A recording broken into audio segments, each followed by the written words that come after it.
Good morning, dear students. Today I will be discussing on the topic called Z transform, and this is the model number 5 topic. And this Z transform is a discrete time counterpart to the Laplace transform. That means it is somewhat similar to that of a Laplace transform. The primary use of the Z transform in engineering practice or the study of system characteristics and derivations of computational structures for implementing discrete time systems on computers. So if you want to implement anything or if you want to inculcate the information in the computers, these systems are very helpful compared to other systems. This Z transform is very useful or helpful. You can also use the Laplace transform or iterative methods for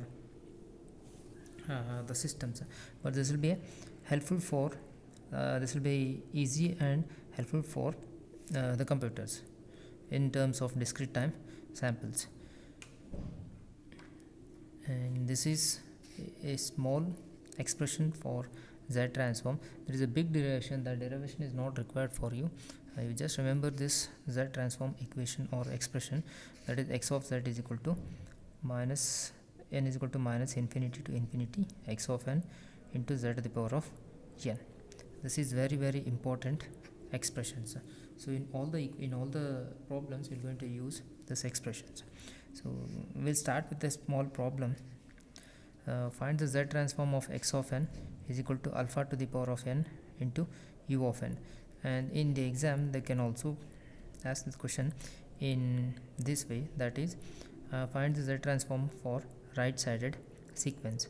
Right sided sequence or x of n is equal to alpha to the power of n into u of n. Both are one and the same. So first you write the given equation, that is x of n is equal to u of alpha to the power of n into u of n, and take the expression, the generalized expression, that is x of z is equal to minus infinity to infinity x of n z to the power of n. The same equation I have written here. Now you substitute the value of x of n. So x of n is equal to alpha to the power of n into u of n. In place of x of n, you just put alpha to the power of n into u of n. So if it is alpha to the power of n into u of n, u of n, you already know that it starts from 0. Alpha u of n, it starts from 0 and ends at infinity. That means your limit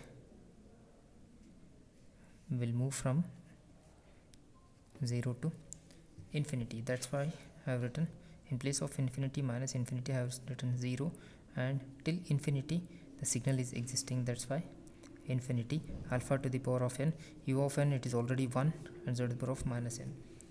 Now you take our n outside, so then your alpha z to the power of minus 1 whole to the power of n. And also we are having an infinite sum formula, and this is your infinite sum formula. Already you have studied in 10 plus 2 classes, that is 0 to infinity alpha to the power of n. We are having an equation called the generalized infinite sum formula, that is 1 divided by 1 minus alpha. So alpha to the power of n is equal to 1 divided by 1 minus alpha if modulus of alpha less than 1, and this condition suits for this equation. So that's why you're using this equation. Now you substitute alpha value. This we consider as alpha. So this is alpha to the power of n. So alpha to the power of n is equal to 1 divided by 1 minus alpha. That's what I have written here, 1 divided by 1 minus alpha z inverse. Value of alpha is alpha z inverse. Now you operate this, you will get z divided by z minus alpha, that is ROC mod z greater than modulus alpha. The ROC is nothing but a region of convergence. In this region of convergence you are having a 7 properties that we are going to study in the next class. First you just remember this, ROC is region of convergence. So if it is a right sided sequence, your ROC will lie outside the unit circle. Look at this, this is a unit circle whose diameter is 1, and if it is a right sided sequence, then your ROC will going to lie outside the unit circles. This you will understand in the further classes. Just remember this. If it is a right-sided sequence, you have to write or draw the lines outside the unit circle. This is your right-sided sequence. Next we'll look at the example on left-sided sequence. So x of z is equal to x of n into x of n is equal to minus alpha to the power of n u of minus n minus 1. Find the ROC or the left-sided sequence. Here also it is same, but the limits are different compared to the right-sided sequence. The left-sided sequence limits are totally different. You can have a look at this. There it was u of n, here it is u of minus n minus 1, and there was no negative sign in right-sided sequence, but in this case there is an existence of negative sign. Now look at this. Use the given equation, that is alpha to the minus alpha to the power of n into u of minus n minus 1. You take a generalized z transform equation, that is minus infinity to infinity x of n into z to the power of n. Now we apply the limit, that is minus infinity to infinity. So they already given the final range, that is at minus 1. You just use that 1. U of u minus 1 is equal to 0, then u is equal to 1. The same 1 they have written here, 1 minus infinity to 1 minus alpha to the power of n z to the power of minus n. U of minus n minus 1, we have already taken the limit, that's why we are not going to write anything here, anything at this place. I substitute. Now take minus 1 outside, alpha to the power of n z to the power of minus n. Here it is minus. Now you operate this characteristics equation, alpha to the power of z, alpha z to the power of minus 1 whole to the power of n, and take minus outside and club these two, alpha z to the power of minus 1, and take n outside. So then you are going to get this form of equation.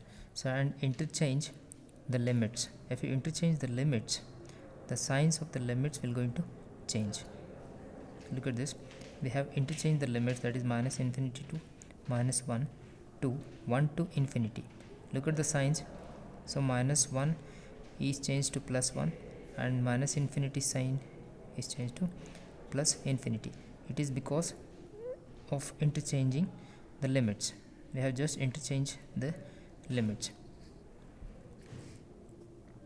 Next, this is also similar to that of the infinite sum formula, but it is somewhat different. Use this infinite sum formula, 1 divided by 1 minus alpha. The same equation you have to use, it is 1 divided by 1 minus alpha, that is for alpha to the power of n when n is equal to 0 to infinity. But in this case it will going to change, that is alpha divided by 1 minus alpha when the range is from n to n is equal to 1 to infinity. Here it is 1 to infinity, that's why we are going to use alpha divided by 1 minus alpha. This is in that form, alpha divided by 1 minus alpha. In place of alpha you just put alpha inverse z. This is your alpha now, alpha to the power of n. So this is equal to alpha to the power of n minus n is equal to 1 to infinity. 1 to infinity, alpha to the power of n can be written as alpha z, alpha inverse z divided by 1 minus alpha inverse z. And later on you operate this equation, you will get z divided by z minus alpha. And if it is a left-sided sequence, your ROC will going to lie inside the unit circle. This is a unit circle. The lines, the diagonal lines are nothing but a ROC which is present inside the circles. If it is a left-sided sequence, your ROC will going to lie inside the unit circle. if it is a right sided sequence, your ROC will lie outside the unit circle. That is what the difference is. So in the next class we are going to look on the region of convergence, that is ROC. Some properties are there, so we'll have a look in the next class.